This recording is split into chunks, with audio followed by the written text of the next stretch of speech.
Good evening. In case you're in the wrong place, this is a Transcendentalist Ramble, a journey through nature and thought. My name is Bruce Magnuson, and the photography and video in this presentation was done by me. My wife Lisa is here as a co-host, so she'll help me out with questions as we go through. And this is a Massachusetts-based presentation as far as geography goes. I do see people putting into their location in the chat. That's great. See where people are from. We're going through a bit of a nor'easter here, very appropriate in Massachusetts. Here, a little bit 30 miles from the coast, we seem to not be getting the brunt of it since I'm looking out the window and seeing the trees are not moving. But I think at the coast, that's a different story. But very New English, high of 44 degrees, I think, today, which is a little rough for May, but such as it is in New England. So we will start off with quotes, lots of quotes. The Transcendentalists are certainly very good for a quote. We'll start off with Ralph Waldo Emerson, trust thyself, every heart vibrates to that iron string. What is a weed? A plant whose virtues have not yet been discovered. It's one of my favorite Emerson quotes. So with that, we'll talk about the agenda we're going to have today. We'll do an introduction. We'll go through some of the major characters that are in the Transcendentalist movement. Then we'll go through the actual ramble of various locations in and around Boston and eastern central Massachusetts that are related to the Transcendentalists. And then we'll do a wrap up.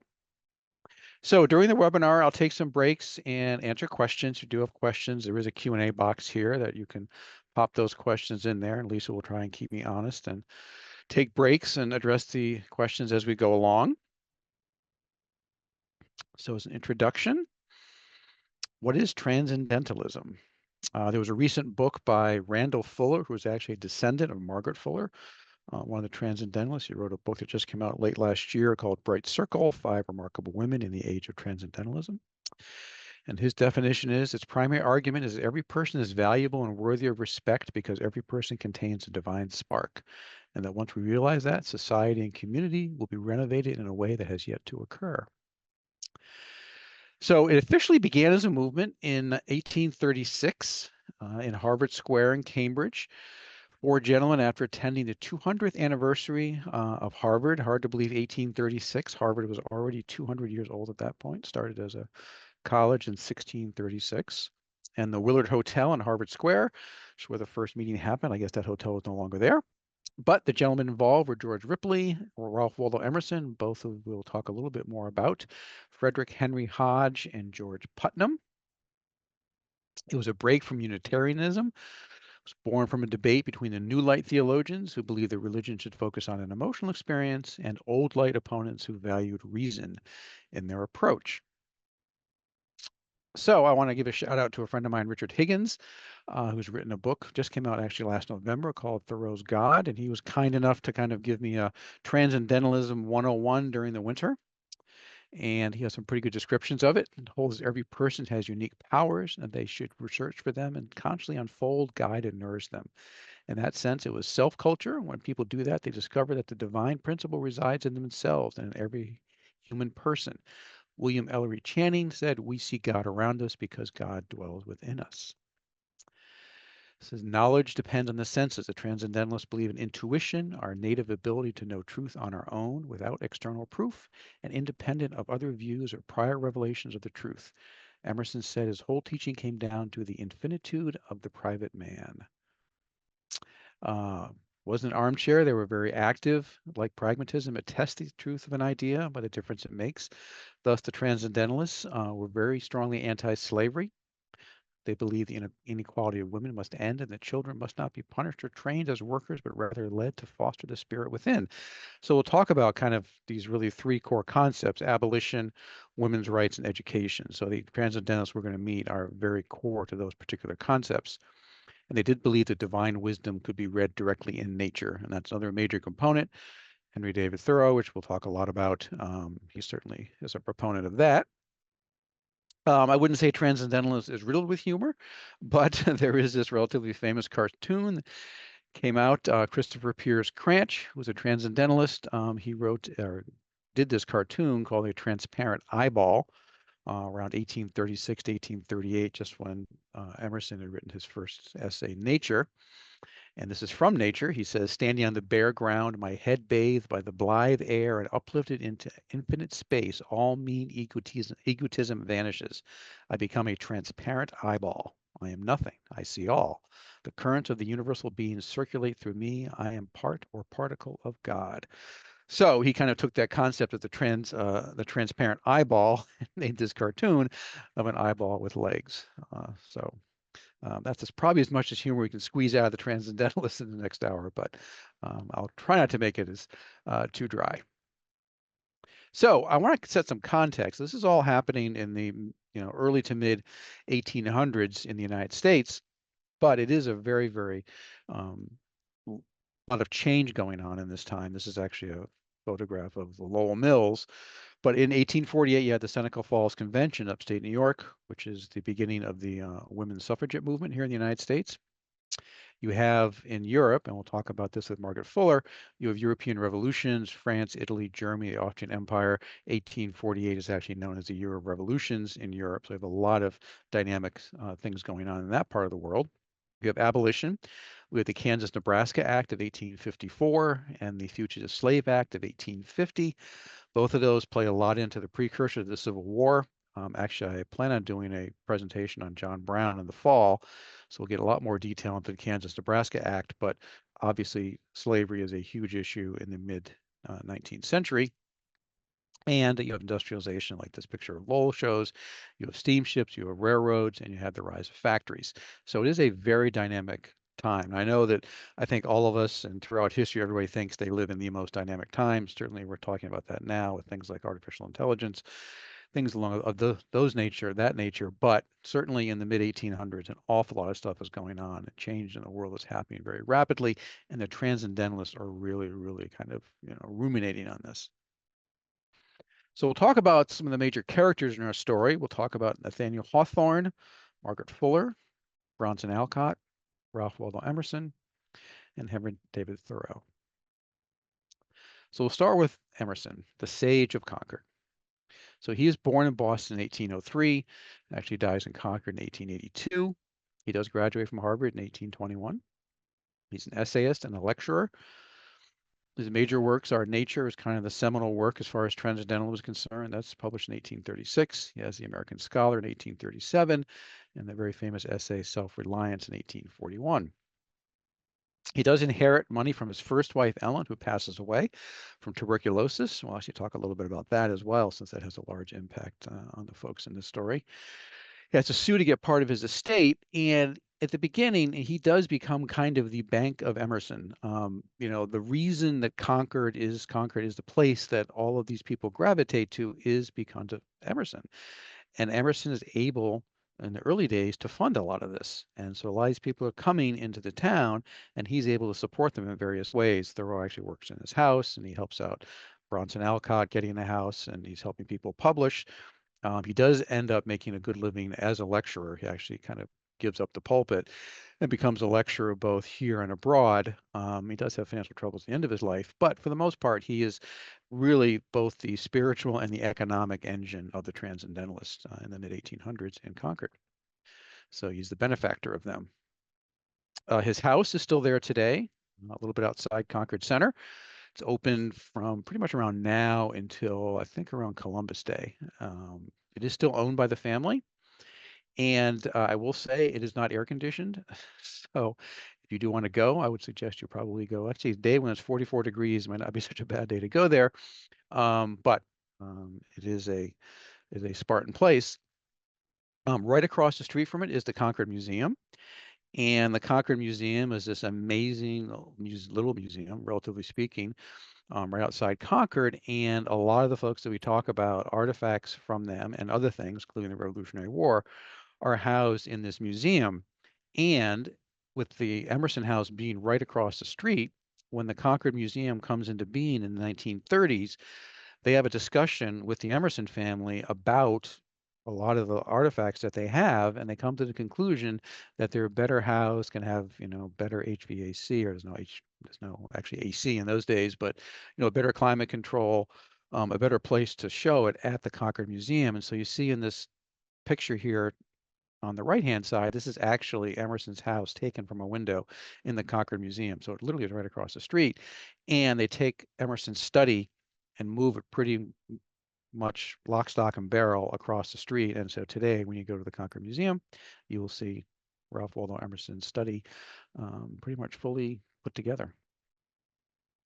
There's actually, we'll talk about this a little bit later on, he's buried in a plot in Sleepy Hollow Cemetery in Concord as well. And from the backyard, there's kind of this path that wanders, and it does eventually end up at Walden Pond. So you can see from this map here, if you do start at Waldo's house here and ramble through the woods, and this is all pretty much public land, you can walk to Walden Pond, and this is actually the location of where Thoreau's cabin was. This is actually the visitor center here on the other side of the road, and it's about 2.2 miles. So they would do that walk, and you can still do that walk today. Speaking of Thoreau, he is the only one who's actually born in Concord of the Transcendentalists. So he's born there in 1817 and dies in 1862 in Concord. He does graduate from Harvard as well in 1837. His major works are Week on the Concord and Merrimack Rivers, 1849. He was actually writing that while he was at Walden Pond in the 1840s. He also has an essay on walking, and of course, Walden, his most famous book, is published in 1854.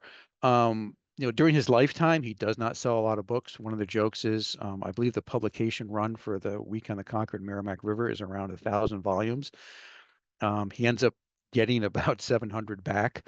And so he makes a joke that he has a rather large library of which he has written most of the books, since they're the copies of the Week on the Concord and Merrimack Rivers. But that is the book that he is working on while he's at Walden.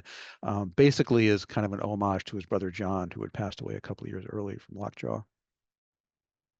Bronson Alcott is born in actually Wolcott, Connecticut in 1799. He dies in Boston in 1888. He is one of his most noted things is he creates the Temple School in Boston. He is very much involved in education and a lot of kind of radical ideas for the day in education. And he actually engages Elizabeth Peabody, the famous Peabody sisters, and Margaret Fuller actually works at the Temple School in Boston for a while as well. He's one of the most frequent visitors to Thoreau.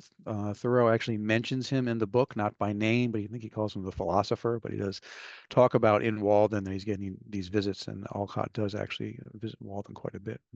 Thoreau's there. Friend and fellow activist Franklin Benjamin Sanborn said in his eulogy of Alcott, "Can you remember a single good cause, a single germinating idea in the last 60 years that did not find the embodiment in Mr. Alcott?" Interesting character, not the most pragmatic man in the world. And when we get to Fruitlands, we'll talk a little bit more about that. But obviously, the other thing is his daughter is Louisa May Alcott, the author of Little Women. This is the Orchard House in Concord where she wrote the book.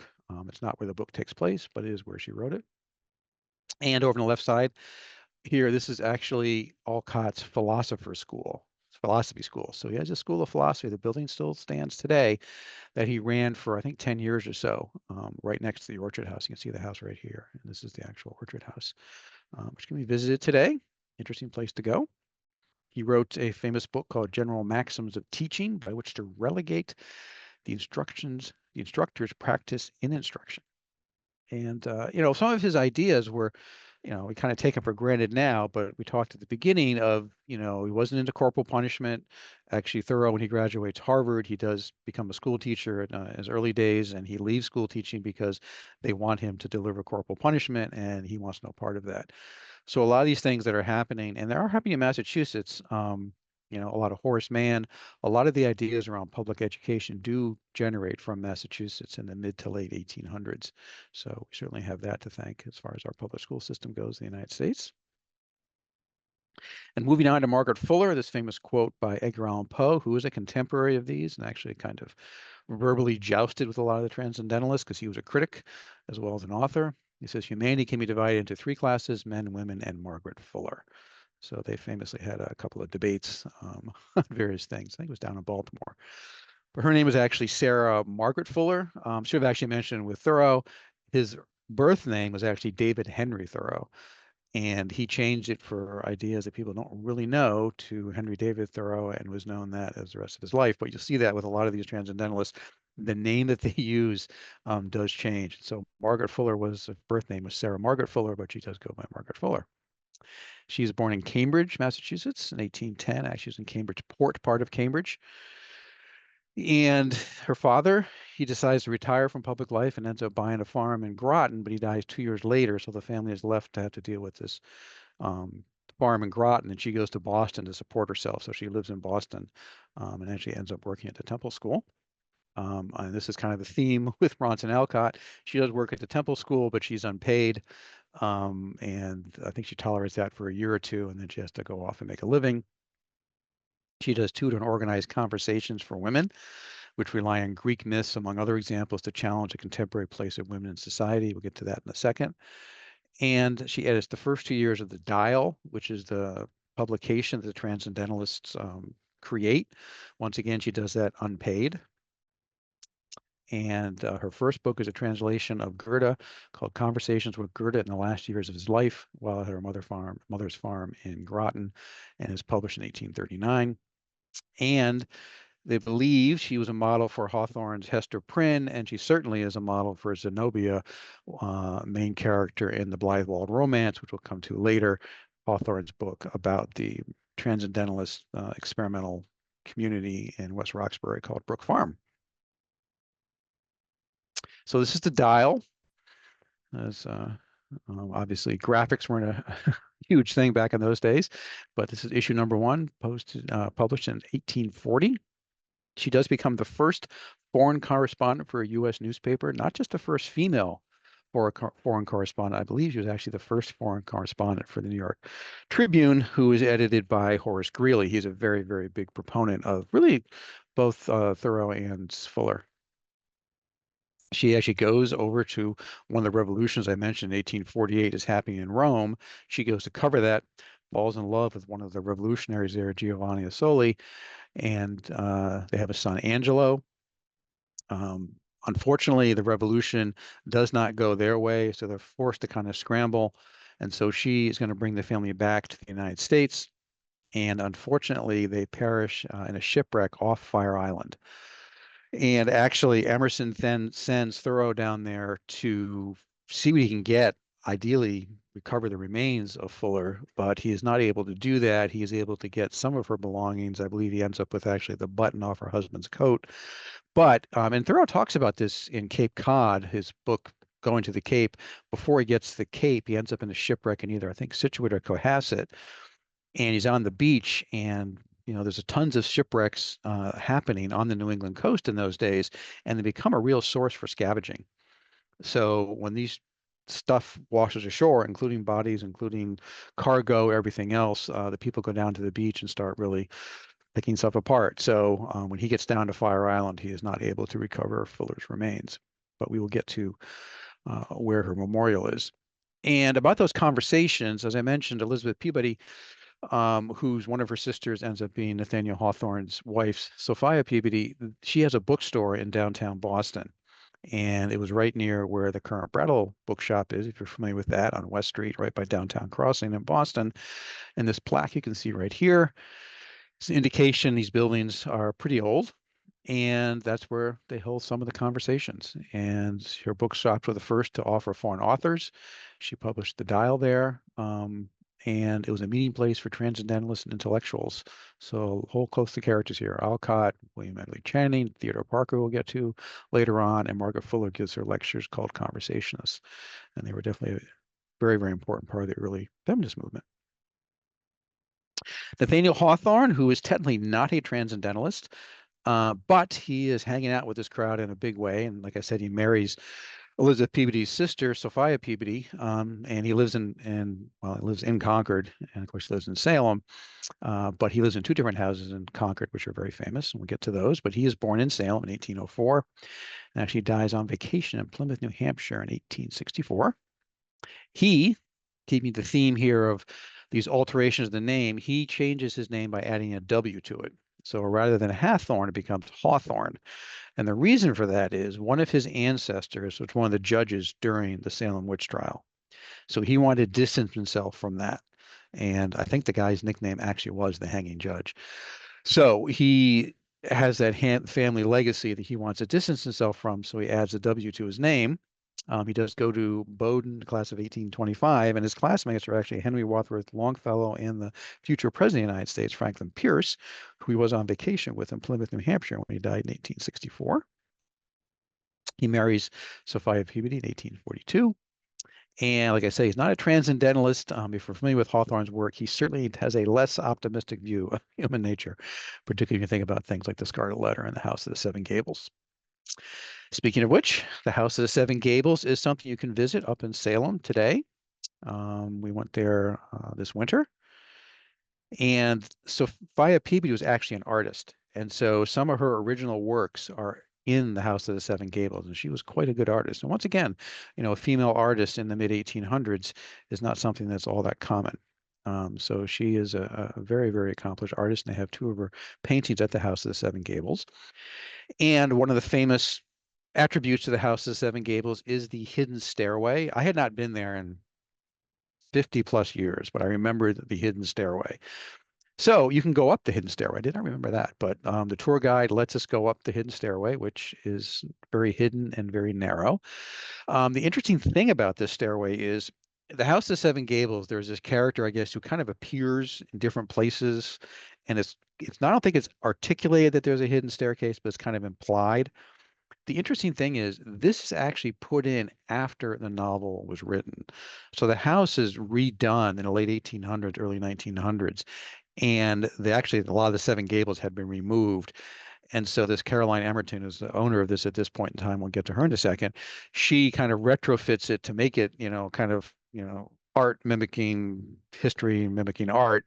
And she has this hidden stairway installed. And she has the seven Gables. By the time Hawthorne was there, one of his cousins actually owned the house in the 1800s, and at that point, it did not have the original Seven Gables. It had been kind of rejiggered and didn't. I think it only had like 3 or 4 gables, but she put it back to the original Seven Gables.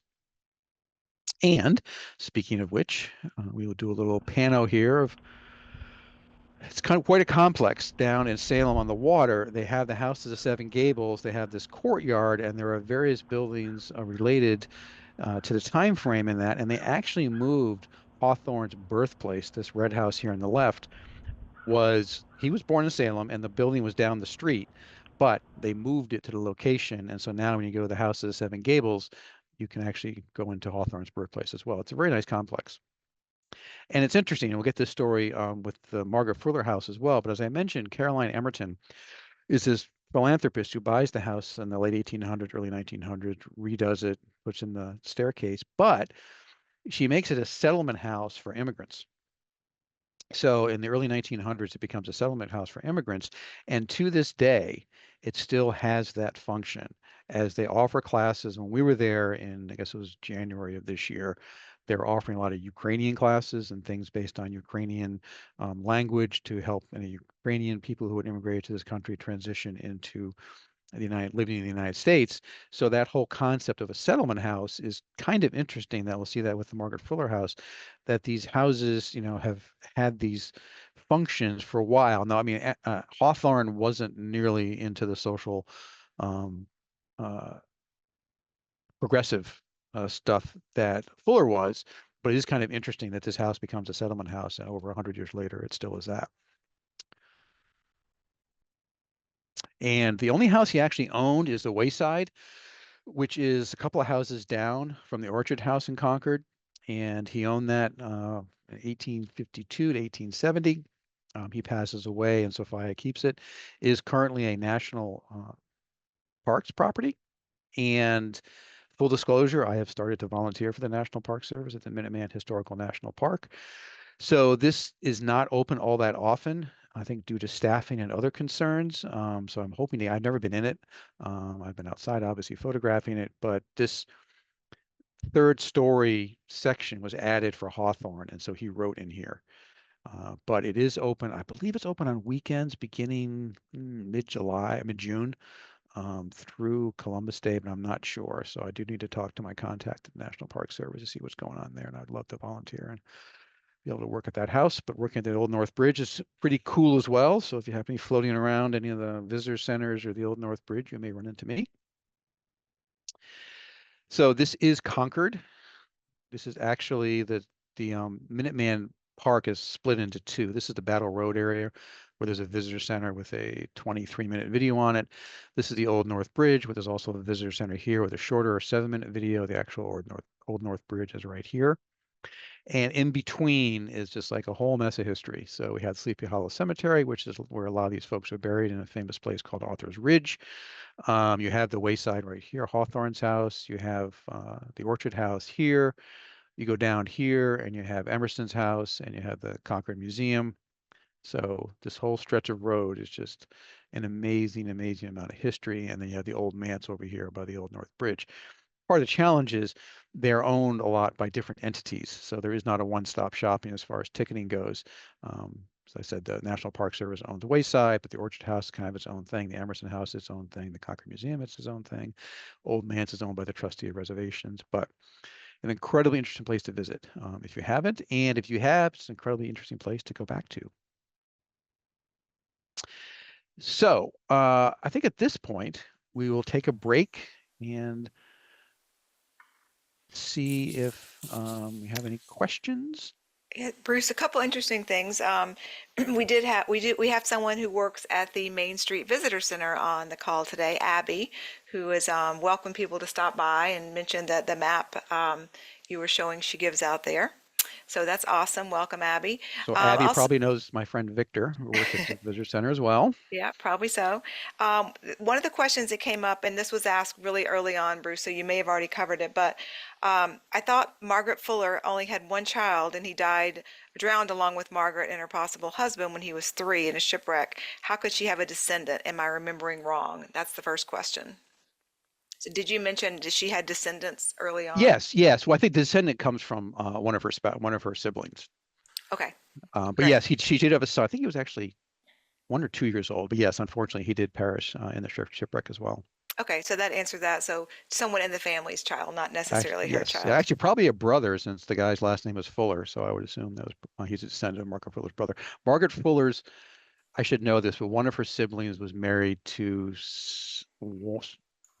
married to a Channing, but there was more connections within the Transcendentalist with the Fuller family. Great. Also, we've had 1 or 2 people saying they're planning to visit Concord, and I know you're thrilled to hear that, to see some of the sites that you're talking about. Another question is, can Concord be seen all in one day? So what do you think about that? Well, I think that's a really interesting question because when I get to my Transcendentalist ramble, I will show you, if you are dedicated, what you can do in one day. But as far as Concord specifically, I would say yes, it would be a busy day. The challenge is, I just found this out when I was down at the Old North Bridge yesterday, that the Old Manse right now is only open on Saturdays and Sundays and Monday holidays. So I don't know the other places. I know the Concord Museum is pretty much open every day. I don't know about the Emerson House, but the only thing I would say about seeing it in one day is everything open. But as far as going to it, I mean, that's just an amazing day. There's nice restaurants in Concord. You can definitely, particularly this time of year with the light staying late in the afternoon, early evening. Yeah, it's a full day, and your head will be full of history, but you can definitely do it. Great. And Abby, also the one who works at the visitor center, mentioned that Margaret Fuller's sister Ellen was married to William Ellery Channing, went by Ellery, and was a friend of Thoreau's, and he's a nephew to the Unitarian minister. So lots of Yes. interesting things. Yes. And I see somebody says, well, the Alcott daughter is Transcendentalist. We'll get to that in a second. I have a little bit about Louisa May and her view on that. Great. Okay, that's all the questions for now, Bruce. Awesome. Thank you. Okay, so the Old Corner Bookstore, I mean, I just put this in there because I worked in downtown Boston for like 30 plus years, and I walked by this building every day and was disappointed it's a Chipotle. It used to be the Globe Corner Bookstore when I first worked in Boston in the mid 80s. But it's interesting in the fact that it is the oldest commercial building in Boston. So it's built in 1718. It's actually built on the site of Anne Hutchinson's house. So people are familiar with Anne Hutchinson. She's one of the people who displeased the Puritans and was banished to Rhode Island. But the reason I bring it up in this context is it was the home of Ticknor and Fields, and they're a publishing house in the 1800s, and they're really at the center of publishing a lot of these folks. Longfellow, Emerson, Thoreau, Hawthorne, James and Annie Fields are two of the people who are involved in this. Annie Fields, I did a presentation a while back about artistic New England. She ties into Sarah Orne Jewett up in Maine. She ties into Isabella Stewart Gardner. So really interesting nexus of a lot of the intellectual life of Boston and Massachusetts going on in the mid 1800s. And it actually ends up being a precursor to the publishing house of Houghton Mifflin. And so it was saved by demolition in 1960. And when I did my research for this presentation, it made me feel a bit better as to why it's a Chipotle, is because it's currently leased out, and that helps pay for preservation efforts in Boston. So I said I was disappointed when it went from the Globe Corner bookstore, which was an amazing bookshop of mostly travel books, I think, if I remember correctly, back in the 80s and 90s. See it as a Chipotle, not to slam anything against Chipotle per se, but part of the economics. And so the fact that we do have this building literally, like 400 years old, that's still there, is amazing. And to switch gears a little bit, you can't really talk about this situation in this era without kind of going down this hole. Tuberculosis, as we've seen already and we'll see later, ends up being a big issue with a lot of these folks. And so Thoreau himself, his sister Helen, Theodore Parker, and Emerson's first wife, as I mentioned, Ellen, all succumb to it. Mercury poisoning, which this one is even kind of crazier in certain ways. There's a thing called calomel, which is used to treat various diseases, and it's also used for teething until 1948. And it's got, I believe, it's arsenic in it.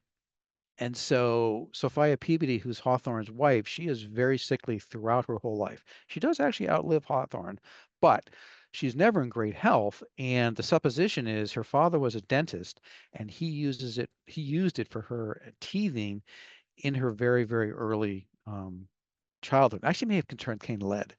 It contains some sort of contaminant, and particularly as a young child to have that, it was incredibly difficult for her with her development. So it actually affects Louisa May Alcott as well, because during the Civil War, she's a nurse for Civil War soldiers down south, and she has some unknown disease, and one of the doctors there treats her with this.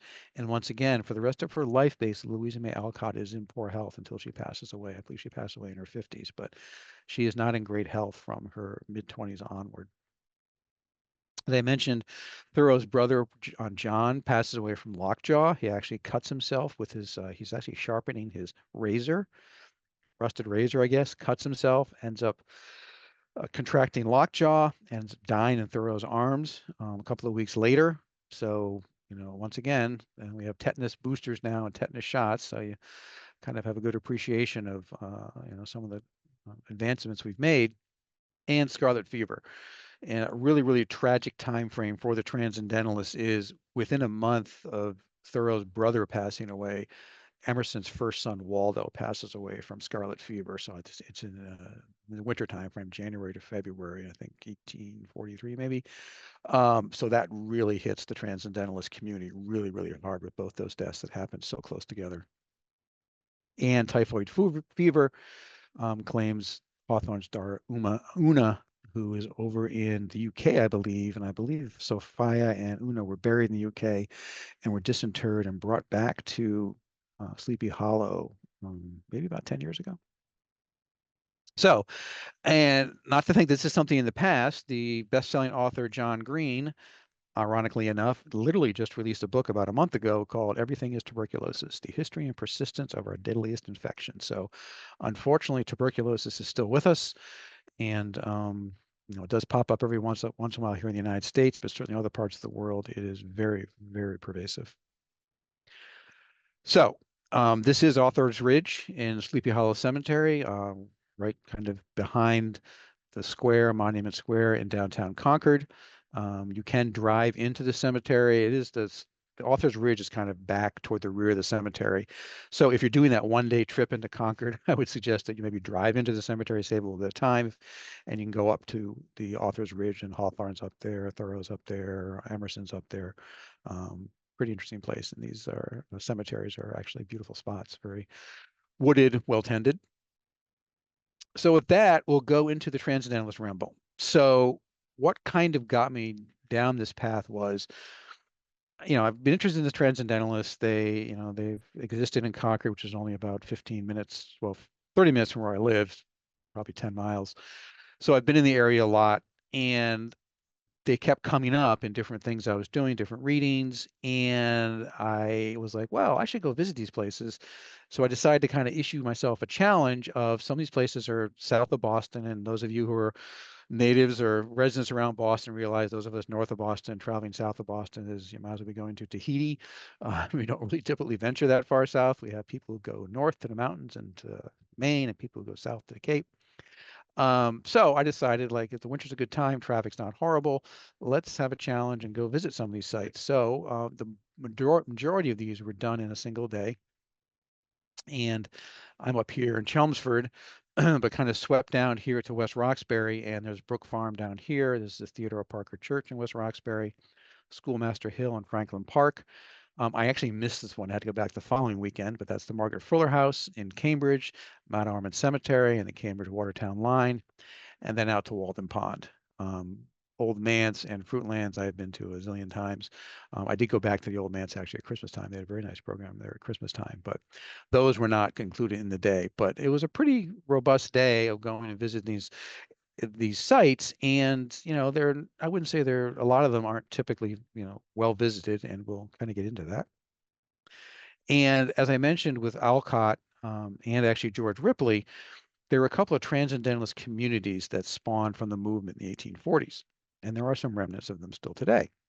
First one's Brook Farm, which, as I mentioned, is in West Roxbury, which is, I guess, officially part of Boston, but a little bit south of downtown. And this is what's left there. It was founded by George Ripley.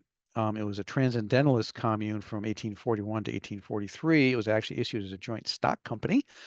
Our friend Nathaniel Hawthorne is a member. So, that's the whole thing about debate. Was he a transcendentalist? No, probably not. His work certainly weren't in that vein, but he was very much in the movement, and he was a resident of Brook Farm for 6 months. And I think he actually was a owner in the joint stock company and actually had to sue to get some money back. But it changes in 1847 or 1844 to 1847 to what's called a Fourierist phalanx, which is another utopian. There's this whole hotbed of utopian communities that are going on in the United States in the mid 1800s.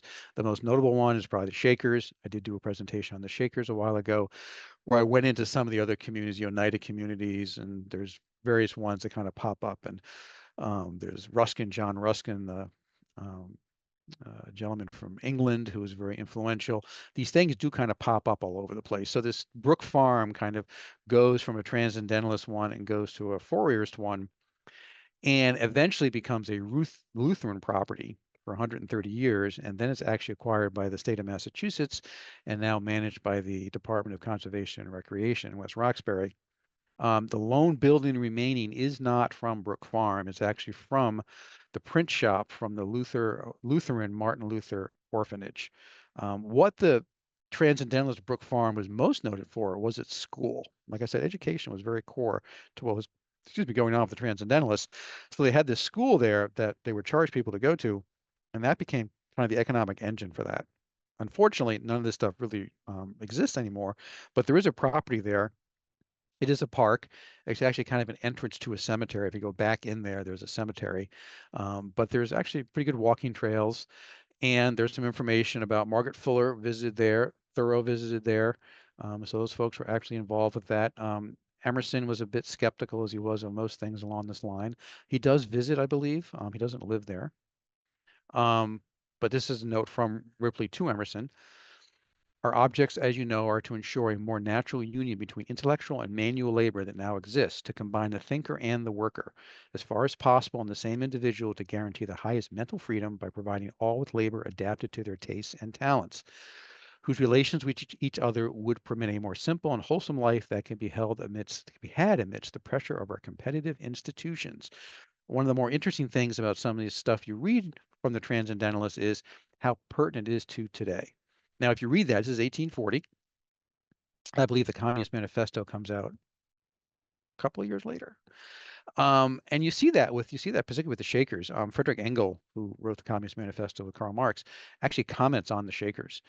and their communal life. So you have these things going on, and you see this thing about, the thinker and the worker, and is adapted to their tastes and talents. The whole thing about, each adapted to his needs. So you have a lot of these ideas bubbling around in this area. And it's pretty fascinating that this is all happening around here.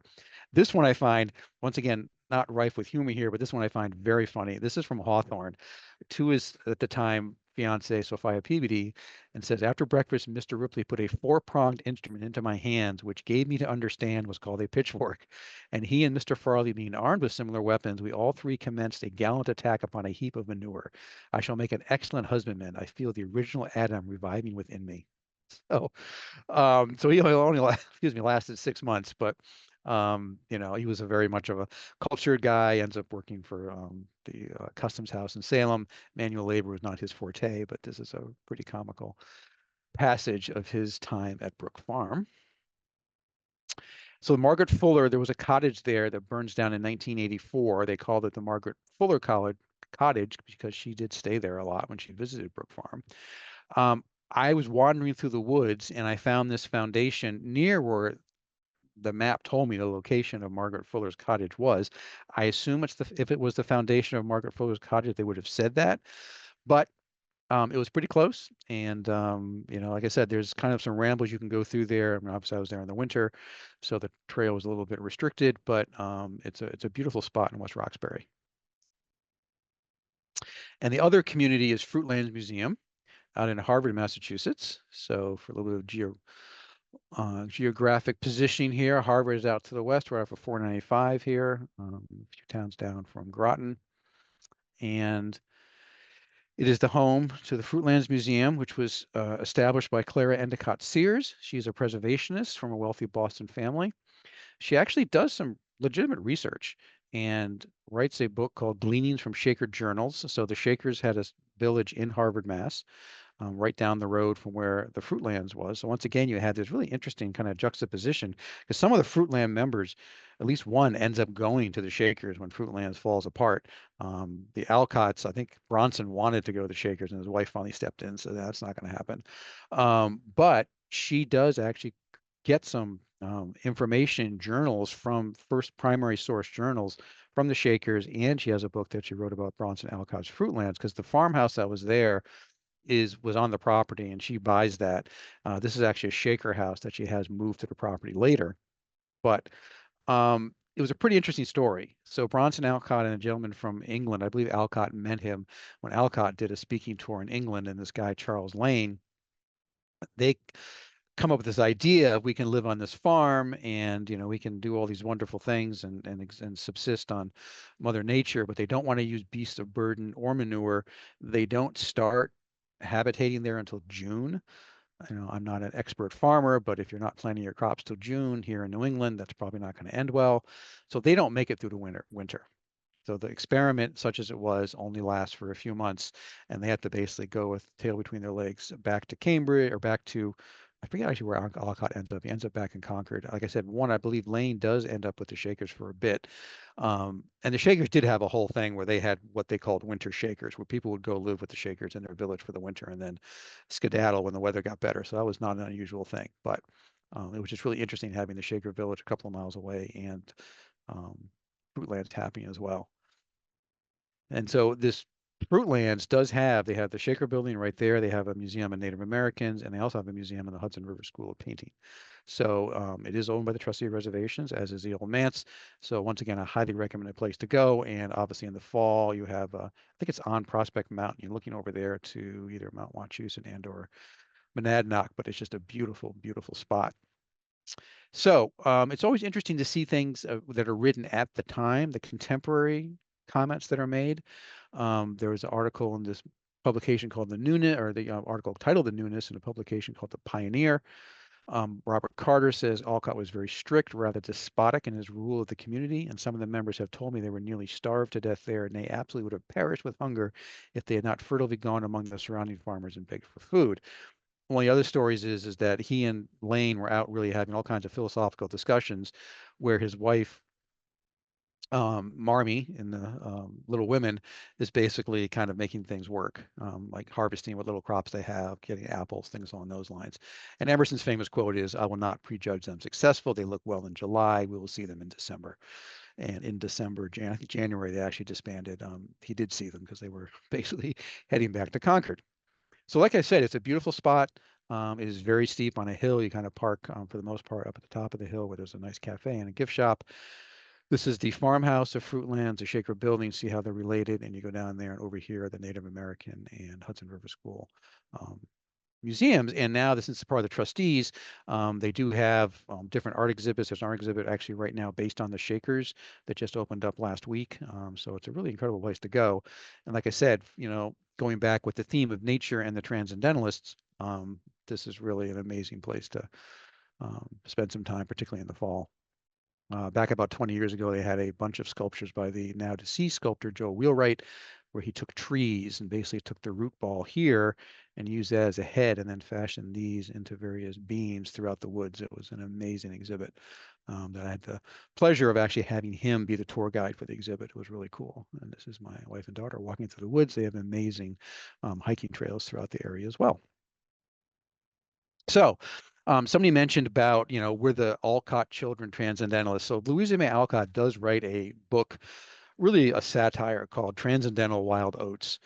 And Hawthorne writes a book called The Blithedale Romance, which is based on his experiences at Brook Farm. And they're both kind of a jaundiced view, rightfully so, of what would happen at Brook Farm. But Louisa May Alcott definitely, she was a young girl when the whole thing happened, and I think she was 10 or 11 around that time. And so she kind of knew what was what to a certain degree. And she does write this novella later on in her life that is kind of skewers her father's experiments at Brook Farm. And Hawthorne's a little less harsh to a certain degree, but it's an interesting take, and of course, once again, he left that for 6 months. So continuing the ramble, we have the Margaret Fuller House, which is this is where she was born and grew up until her father decided to go to the wilds of Groton in those days, and this is in Cambridge. And once again, as with the House of the Seven Gables, this becomes a settlement house. And in 1902, and you can see the time frame with this and the House of the Seven Gables is very similar, early 1900s, lots of immigration happening. So obviously there's a need here. So both of these buildings become settlement houses, which I find kind of interesting, particularly in Fuller's case, since she was very much well ahead of her time with a lot of progressive ideas. And to this day, this is what this building is used for, child and family services, food services, elder services, and community advancement, all for the city of Cambridge. That's how it looked back when photography was young. Doesn't really look all that different today. Definitely could use a paint job, but they have put a mural here on the side, and it is a community location in Cambridge near Central Square. And this is their website. And so integrated community services to help individuals overcome challenges. I think Margaret Fuller would be happy that that is what it's being used for today. So they have a marker. Her family has a plot at Mount Auburn Cemetery, which is in Cambridge. I know I mentioned that in previous presentations. Lots of famous people are buried there. It is a garden cemetery. I think it was one of, if not the first garden cemetery in the United States in the 1830s. So there is a marker to her. She did take the name solely. It's debatable as to whether she actually married the count. There's no official wedding certificate as such, but she did take his name. And this is the family plot, and you can certainly see that today in Mount Auburn Cemetery. So we'll quickly go through Theodore Parker, who is another transcendentalist. He's born in Lexington and dies in Florence in 1850. Why is he in Florence? He has tuberculosis. So, the whole thing of trying to get better air, that was a lot of the, outside was one of the real big therapies for tuberculosis. Some people did recover from it. Most did not. He graduates from Harvard Divinity School. Actually can't go there in undergraduate because he has a lack of funds. He is a minister at the West Roxbury Unitarian Church for about 10 years in the 1830s and 1840s. He's one of the Secret Six, tying back to my friend John Brown. Actually, I should not call John Brown my friend, but tying back to John Brown. There were a bunch of people in Massachusetts, I think mostly, who were known as the Secret Six, who were kind of supporting him both financially and ideologically. Parker was not that rich, but he did promote a lot of John Brown's ideas. And some couple of famous quotes that have been reused by Theodore Parker. One is a government of all, by all, for all, which kind of gets co-opted by Abraham Lincoln for the Gettysburg Address. And this longer-winded one is, I do not pretend to understand the moral universe. The arc is a long one. My eyes reach out but little ways. I cannot calculate the curve and complete the figure by the experience of sight. I can divine it by conscience. And for what I see, I am sure it bends towards justice. So you're I'm sure most of you are familiar with that phrase, that the moral arc of the universe is long, but it bends toward justice. It's attributed to MLK. This is the original. You can see why MLK is noted as a great orator. This is very wordy, but the concept is there, and MLK put it to a much more concise word. So his church is still there today in West Roxbury. And it's called the Theodore Parker Unitarian Church, right on the main drag in West Roxbury, and there's a statue to him. So he actually, for those of us from Chelmsford, we have a book that we discuss, one book, the whole town reads every year. It's sponsored by the Friends of the Library. They buy 500 copies for people in town to read. And the one we had last year was Master and Slave, Husband and Wife. And the author, Ilian Wu, actually came to speak last April, just a month ago. It won the Pulitzer Prize. And the main characters in the book are William and Ellen Craft, and they are escaped slaves. They're involved in the abolitionist movement. They're involved with Frederick Douglass. Theodore Parker actually performed the marriage for the ceremony. It's the marriage ceremony for those two. So that's kind of a neat little tie in there. Moving on to Schoolmaster Hill, which is in Franklin Park. Emerson lives here for a couple of years. He teaches in West Roxbury, which is known as Canterbury then. Actually leaves and ends up living on a farm in Chelmsford for a few months. He leaves this job to actually attend Harvard Divinity School. And it was on the location that today is Franklin Park, which was part of the Emerald Necklace, which Frederick Law Olmsted put together. Didn't complete it, but put it together. I'm actually working on a project on Olmsted as well. He pops up a lot. And it actually became later on the location for the superintendent's house of the park. And he wrote a poem about it. And there's a marker and this rather large rock there of where the house that Emerson lived while he was a teacher in the mid 1820s. And once again, it gets you to Franklin Park, which is this amazing gem in the Emerald Necklace, right in the downtown bar around Boston. And you'll see a picture here that this is the old superintendent's house. This is the only structure that's left. And looking through there, you can see this is a golf course, and in the winter it's used as a sledding hill. So it's this amazing expanse of open space within Boston. And the Emerald Necklace is a bunch of those. And the Old Manse, as I mentioned, the Old Manse is actually built by Emerson's grandfather in 1769. Hawthorne, when he gets married, he and Sophia rent it from 1842 to 1845, and Thoreau's wedding present to them is a vegetable garden. He actually cultivates a vegetable garden for them. As I mentioned before, it's owned by the trustees. Right now it's open on Saturdays and Sundays and Monday holidays, so it'll be open for 3 days this weekend. I assume it'll be open more during the summer, but not positive. So the Old Manse is one of these really interesting structures in American history, because it's there built in 1869, 1769, and it is literally, I don't know, 100 yards or so from the old North Bridge. So, the shot heard around the world is literally happening within viewing distance of this. And so they do have a lot of reenactments there, and this was actually on April 17th a few years back. We had the 250th anniversary a few weeks back, but this was done before COVID, it's around 2019 or 2018. But they shot off cannons, and this is actually a photo of the house, kind of taken from the North Bridge. This is even a different one. But the interesting thing is this study over here, this window, overlooks the North Bridge. So they saw literally the start of the American Revolution. And it's the room that Emerson writes his essay Nature, which is kind of his kicking off the Transcendentalist movement. And Hawthorne, about 6 or 7 years later, writes a short story collection called Mosses from an Old Manse, which actually gives the name to the house, which I think is a French term for minister's house. So it's one of these really unique rooms in American history where, like, this stuff, it is the room where it happened, to kind of paraphrase Hamilton. And if you want to see the actual chair that Emerson wrote Nature in, that is at the Cochrane Museum.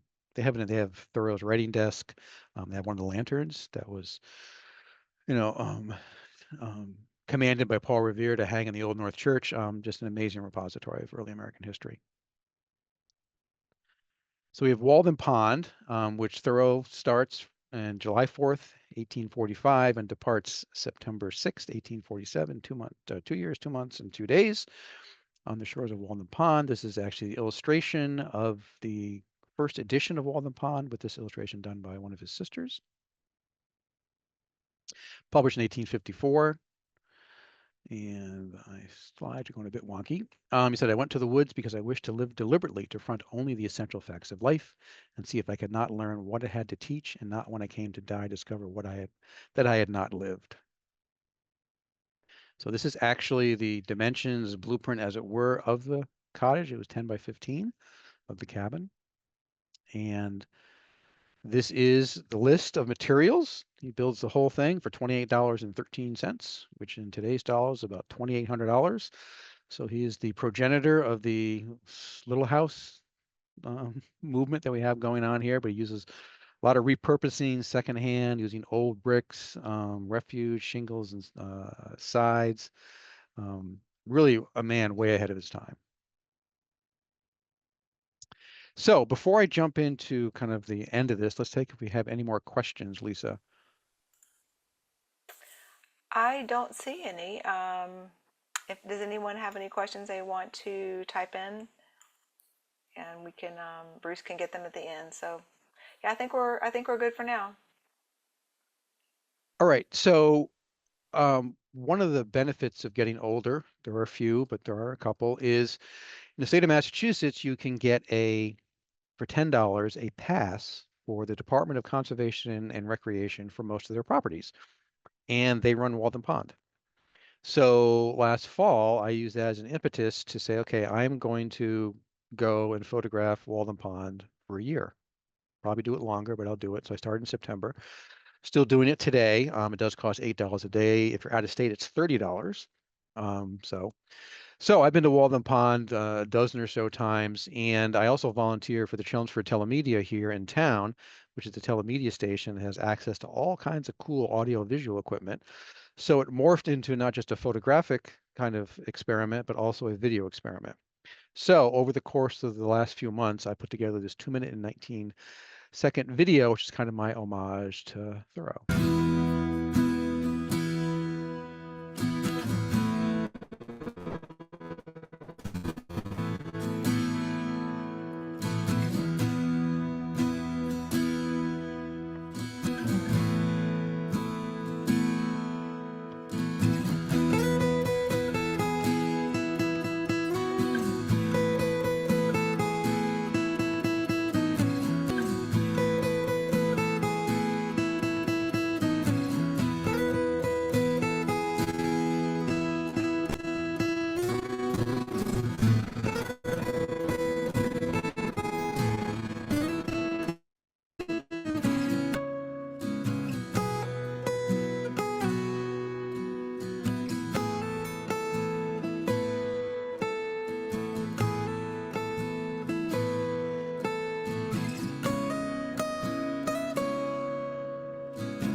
So I'll say a couple of things about that video. One is Thoreau did live in Chelmsford for actually about 2 years, very young, from about 2 to 4 years old. So I did show a house called the Fisk House, and it's very unclear where he lived in Chelmsford. He mentions in his journal a few times. He writes in the 1850s, I think, of the entries in his journal. Some houses have moved, but he actually did. There's no doubt he lived in Chelmsford for 2 years, so we can claim some ownership of Thoreau. And the other thing I will say is that a video of the ice fisherman, it was a really interesting experience because the things around here don't freeze that much anymore in the winter. I grew up in upstate New York, grew up playing ice hockey as a kid on natural ponds that happen pretty much every winter. It's a rare occurrence around here now, but this winter we had a relatively cold winter, at least compared to recent standards, and so it froze over about, I think, 7 or 8 inches thick at Walden Pond, and there were a lot of ice fishermen out. And I said it was just a really cool experience to be right in the middle of Walden Pond, standing on the ice, and just looking all around. That was I'm glad I was able to experience that. But so if you, it is, I will say, back to the question about can you do Concord in a day? It is a long day, and you could make arguments. You could probably spend the whole day just at Walden, but it is a pretty cool place. So, as I mentioned, lots of quotes from these folks. Rather than love, than money, than fame, give me truth. I don't know whether John Lennon co-opted that for his song, but if you have built castles in the air, your work need not be lost. That is where they should be. Now put the foundations under them. Books are a treasured wealth of the world and the fit inheritance of generations and nations. Appropriate since we're being sponsored by a library tonight. I love, this is my favorite one. Live in each season as it passes. Breathe the air, drink the drink, taste the fruit, and resign yourself to the influences of the earth. That's what I'm trying to do in my year-long kind of photo escapade, video escapade in Walden Pond, is really appreciate each season as it comes along. Certainly here in New England, for better or for worse, we have four very, very distinct seasons. Another famous one, the massive men lead lives of quiet desperation, and our life is frittered away by detail. Simplify, simplify, simplify. So once again, he is pretty pertinent. This is just a quick one. Modernization was really encroaching upon the world. Industrialization is beginning to kick off in full steam in the 1840s and 1850s. And the railroad goes right by Walden Pond, literally. And so he makes comments about it's a passenger train to Fitchburg. And so he makes comments when he's living in the cabin at Walden. When I hear the iron horse make the hills echo with his snort like thunder, shaking the earth with his feet and breathing fire and smoke from his nostrils, the train track does go at the far end of the pond. When you come to the pond where the parking lot is actually they're rebuilding the bathhouse down by the beach, but all the way across is where the train track is. And I was walking through there, and I just stopped.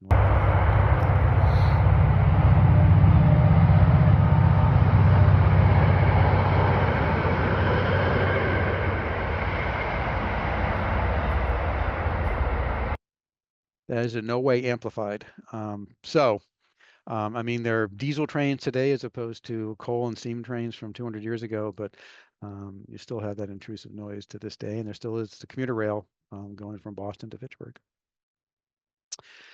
So another quote, if a man does not keep pace with his companions, perhaps it is because he hears a different drummer. Let him step to the music which he hears, however measured or far away.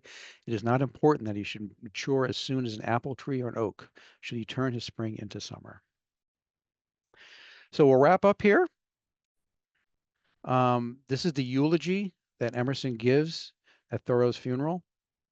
The country knows not yet, or in the least part, how great a son it has lost. It seems an injury that he should leave in the midst his broken task, which none else can finish, a kind of indignity to so noble a soul, that it should depart out of nature before yet he has been really shown to his peers for what he is.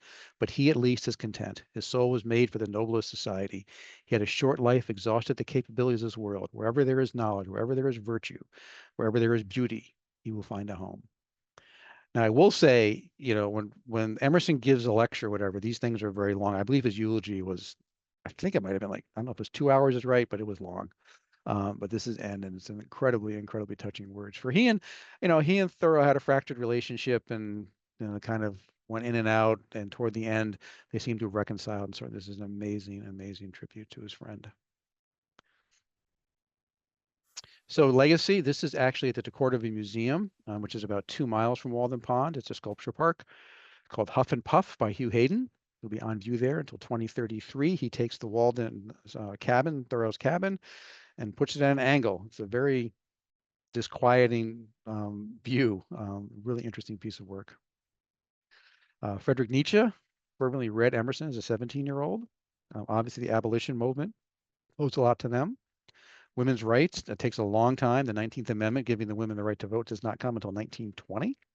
It's 80 years after a lot of the suffragette movement happened. Education, I mentioned, a lot of current educational theory can trace itself back to the Transcendentalists and guys like Alcott.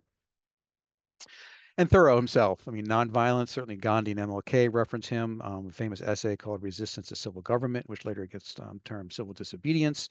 And today's environmental movement, he's certainly one of the progenitors of that. And one of the famous books that really kind of encapsulates that is The Environmental Imagination, written in 1996 by Lawrence Buell. And there is no shortage of resources, a whole mess. And there's far beyond this. I'll just highlight a couple.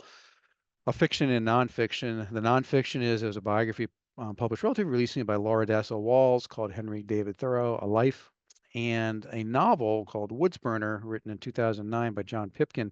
This takes a episode in Thoreau's life where he and a friend of his, I believe it was Edward Hoare, inadvertently start a fire in the forest near Concord. And so he's actually kind of, people would whisper behind him Woodsburner when we walked by. So he was kind of considered a bit of an outcast for that particular episode because a fire in those days is a huge deal, as it is today. But then you're not only building the structure, you're not only burning the structures, but you're burning the fuel. Because basically how houses are heated in Walden Pond, the actual space that Emerson gives Thoreau to spend time there is a woodlot. So it's being managed as a source for fuel. So this book is really interesting because it takes that particular episode and weaves in different stories about it's in the late 1830s, 1840s. It gives you a really good sense of what the community's like in that time frame. So I highly recommend that. So with that, I am on Instagram. I'm not on an Icelandic horse. I am on Instagram at bmagphoto. I have a public Facebook page of Bruce J. Magnuson Photography and a web page of brucemagnusonsmugmug.com. And I'll be more than happy to take any other questions. Yeah, we do have a few questions, Bruce. A few slides back, someone asked, what was the hair used for? Yeah, I think it was in the plaster. Okay, good. I saw that myself. I was like, yeah, I'm pretty sure it's the plaster. Another question is, was George Ripley a different person from the Ripley's Believe It or Not? Yes. Different person. Yep. Okay. Was there any overlap with the Quakers? Quakers. I don't know of a. I'm not familiar with the Quaker. There are Quaker meeting houses. I know there's one up in Exeter, New Hampshire, which is very old, one of the oldest buildings in Exeter, New Hampshire. I had to photograph it for a different project, but Um, it's an interesting question. I'm sure there must have been because, they're nonviolent, very much intellectual, but I can't recall of any direct relation. The Shakers were quasi-derived from the Quakers back in the UK, but I don't know of any direct interactions. Doesn't mean there weren't any. Great, thanks. Someone asked, you had mentioned the pass, where you get that and what places you can visit. So that's the Massachusetts State Park parking pass, is that right? Yeah, and you can go to the website, DCR's, I think it's dcr.org or dcr.ma.org, but it is pretty much any state park in Massachusetts that charges a fee except for Quabbin, and there might have been another one. I was kind of surprised if they were going to accept that and make exceptions. They didn't accept Walden Pond because so I've been to Walden Pond now in all kinds of weather. Haven't been there in the summer, so I know it's crowded in the summer. But I will say there's very few times I've been there where I've certainly been alone. I was one wicked cold day this winter I was alone, but there's always people there. But it does include that. But it includes most state parks. We went to what was that place we went to in Purgatory Falls? Pur Purgatory Chasm. Chasm, right. Purgatory Chasm down in Sutton. We went there in the fall. Had a parking fee, and it works there. So it's And ten you have to bucks. be a Mass resident, Bruce? Do you know? You have to be Okay, a Mass resident, and you have to great, be over 62. great, thank you. Just a comment that the quote about the legacy of the libraries and knowledge for nations is so pertinent today, given the Yes, it axe is. cuts to libraries and universities. And We all agree with that. Let's see. I'm just scanning to see if there's any other questions. A lot of accolades. We really appreciate it. It's so great to see people from so many different states, not only local, but, I saw people from New Jersey and Maryland and, all kinds of places. So thank you all so much for coming. It's great. We've had so many questions. Still looking to see if there's any other ones. I think that's about it. Excellent. Thank you so much. And thanks everyone for attending. Like I said, I hope to have some more coming this fall. I'm percolating some things around John Brown, Frederick Olmsted, might do something on Quebec. And I appreciate people's attendance, sharing this dreary, cold nor'easter day here in New England, and hopefully gave you some interesting ideas of places you might want to visit and some other interesting things to check out as far as literature and knowledge goes. Thanks, everyone. Bye. Thank you for coming.